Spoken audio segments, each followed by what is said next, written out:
November 25th, Acts 22 through 24. Acts 22. When they heard him speak to them in Aramaic, they became very quiet.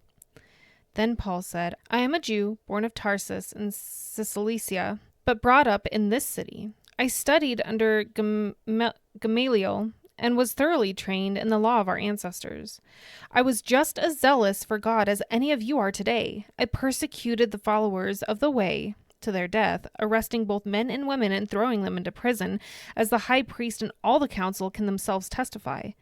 I even obtained letters from them to their associates in Damascus and went there to bring these people as prisoners to Jerusalem to be punished.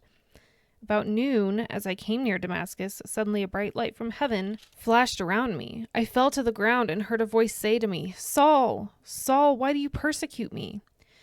Who are you, Lord? I asked. I am Jesus of Nazareth, whom you are persecuting, he replied. My companions saw the light, but they did not understand the voice of him who was speaking to me. What shall I do, Lord? I asked. Get up, the Lord said, and go into Damascus. There you will be told all that you have been assigned to do.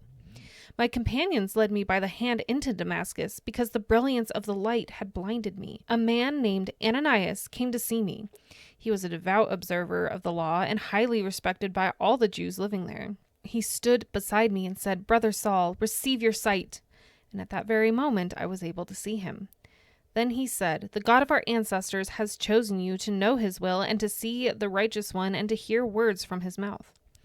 You will be his witness to all the people what you have seen and heard. And now, what are you waiting for? Get up and be baptized and wash your sins away, calling on his name. When I returned to Jerusalem and was praying at the temple, I fell into a trance and saw the Lord speaking to me. Quick, he said, leave Jerusalem immediately, because the people here will not accept your testimony about me. Lord, I replied, these people know that I went from one synagogue to another to imprison and beat those who believe in you. And when the blood of your martyr, Stephen, was shed, I stood there giving my approval and guarding the clothes of those who were killing them. Then the Lord said to me, Go, I will send you far away to the Gentiles. The crowd listened to Paul until he said this. Then they raised their voices and shouted, Rid the earth of him! He is not fit to live! As they were shouting and throwing off their cloaks and flinging dust into the air, the commander ordered that Paul be taken into the barracks. He directed that he be flogged and interrogated in order to find out why the people were shouting at him like this. As they stretched him out to flog him, Paul said to the centurion standing there, Is it legal for you to flog a Roman citizen who hasn't even been found guilty? When the centurion heard this, he went to the commander and reported it. What are you going to do? He asked. This man is a Roman citizen. The commander went to Paul and asked, Tell me, are you a Roman citizen? Yes, I am, he answered. Then the commander said, I had to pay a lot of money for my citizenship. But I was born a citizen, Paul replied. Those who were about to interrogate him withdrew immediately. The commander himself was alarmed when he realized that he had put Paul, a Roman citizen, in chains. The commander wanted to find out exactly why Paul was being accused by the Jews, so the next day he released him and ordered the chief priests and all the members of the Sanhedrin to assemble. Then he brought Paul and had him stand before them. Acts 23. Paul looked straight at the Sanhedrin and said, My brothers, I have fulfilled my duty to God in all good conscience to this day. At this, the high priest Ananias ordered those standing near Paul to strike him on the mouth. Then Paul said to him, God will strike you, you whitewashed wall. You sit there to judge me according to the law, yet you yourself violate the law by commanding that I be struck. Those who were standing near Paul said, How dare you insult God's high priest? Paul replied, Brothers, I did not realize that he was the high priest, for it is written, Do not speak evil about the ruler of your people. Then Paul, knowing that some of them were Sadducees and the others Pharisees, called out in the Sanhedrin, My brothers, I am a Pharisee, descended from Pharisees. I stand on trial because of the hope of the resurrection of the dead. When he said this, a dispute broke out between the Pharisees and the Sadducees, and the assembly was divided. The Sadducees say that there is no resurrection, and that there are neither angels nor spirits, but the Pharisees believe all these things. There was a great uproar, and some of the teachers of the law, who were Pharisees, stood up and argued vigorously.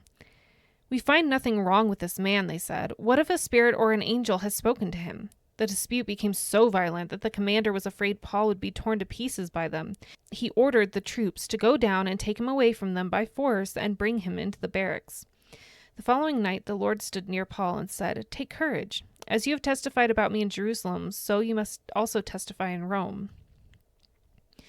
The next morning, some Jews formed a conspiracy and bound themselves with an oath not to eat or drink until they had killed Paul. More than 40 men were involved in this plot. They went to the chief priests and the elders and said, "We have taken a solemn oath not to eat anything until we have killed Paul. Now then, you and the Sanhedrin petition the commander to bring him before you on the pretext of wanting more accurate information about his case. We are ready to kill him before he gets here." But when the son of Paul's sister heard of this plot, he went into the barracks and told Paul. Then Paul called one of the centurions and said, "Take this young man to the commander. He has something to tell him." So he took him to the commander. The centurion said, "Paul, the prisoner, sent for me and asked me to bring this young man to you because he has something to tell you." The commander took the young man by the hand, drew him aside, and asked, "What is it you want to tell me?" He said, "Some Jews have agreed to ask you to bring Paul before the Sanhedrin tomorrow on the pretext of wanting more accurate information about him. Don't give in to them, because more than 40 of them are waiting in ambush for him. They have taken an oath not to eat or drink until they have killed him. They are ready now, waiting for your consent to their request." The commander dismissed the young man with this warning, "Don't tell anyone that you have reported this to me." Then he called 2 of his centurions and ordered them, "Get ready a detachment of 200 soldiers, 70 horsemen, and 200 spearmen to go to Caesarea at 9 tonight. Provide horses for Paul so that he may be taken safely to Governor Felix." He wrote a letter as follows: "Claudius Lysias, to His Excellency, Governor Felix, greetings. This man was seized by the Jews, and they are about to kill him. But I came with my troops and rescued him, for I had learned that he is a Roman citizen. I wanted to know why they were accusing him, so I brought him to their Sanhedrin. I found out the accusation had to do with questions about their law, but there was no charge against him that deserved death or imprisonment. When I was informed of a plot to be carried out against the man, I sent him to you at once. I also ordered his accusers to present to you their case against him." So the soldiers, carrying out their orders, took Paul with them during the night and brought him as far as Antipatris. The next day, they let the cavalry go on with him while they returned to the barracks. When the cavalry arrived in Caesarea, they delivered the letter to the governor and handed Paul over to him. The governor read the letter and asked what province he was from. Learning that he was from Cilicia, he said, "I will hear your case when your accusers get here." Then he ordered that Paul be kept under guard in Herod's palace. Acts 24. 5 days later, the high priest Ananias went down to Caesarea with some of the elders and a lawyer and they brought their charges against Paul before the governor. When Paul was called in, Tertullus presented his case before Felix. "We have enjoyed a long period of peace under you, and your foresight has brought about reforms in this nation. Everywhere and in every way, most excellent Felix, we acknowledge this with profound gratitude.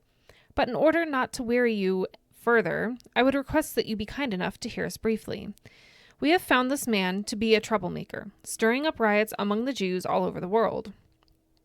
He is a ringleader of the Nazarene sect, and even tried to desecrate the temple, so we seized him. By examining him yourself, you will be able to learn the truth about all these charges we are bringing against him." The other Jews joined in the accusation, asserting that these things were true. When the governor motioned for him to speak, Paul replied, "I know that for a number of years you have been a judge over this nation, so I gladly make my defense. You can easily verify that no more than 12 days ago I went up to Jerusalem to worship. My accusers did not find me arguing with anyone at the temple or stirring up a crowd in the synagogues or anywhere else in the city.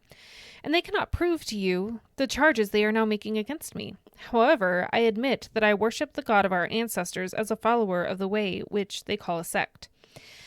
I believe everything that is in accordance with the law and that is written in the prophets, and I have the same hope in God as these men themselves have, that there will be a resurrection of both the righteous and the wicked.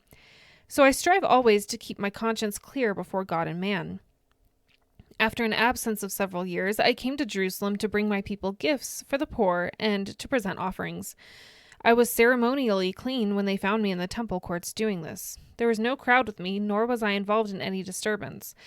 But there are some Jews from the province of Asia who ought to be here before you and bring charges if they have anything against me. Or these who are here should state what crime they found in me when I stood before the Sanhedrin. Unless it was this one thing I shouted as I stood in their presence. It is concerning the resurrection of the dead that I am on trial before you today. Then Felix, who was well acquainted with the way, adjourned the proceedings. When Lysias the commander comes, he said, I will decide your case. He ordered the centurion to keep Paul under guard, but to give him some freedom and permit his friends to take care of his needs. Several days later, Felix came with his wife Drusilla, who was Jewish. He sent for Paul and listened to him as he spoke about faith in Christ Jesus. As Paul talked about righteousness, self-control, and the judgment to come, Felix was afraid and said, That's enough for now. You may leave. When I find it convenient, I will send for you. At the same time, he was hoping that Paul would offer him a bribe, so he sent for him frequently and talked with him. When 2 years had passed, Felix was succeeded by Porcius Festus, but because Felix wanted to grant a favor to the Jews, he left Paul in prison.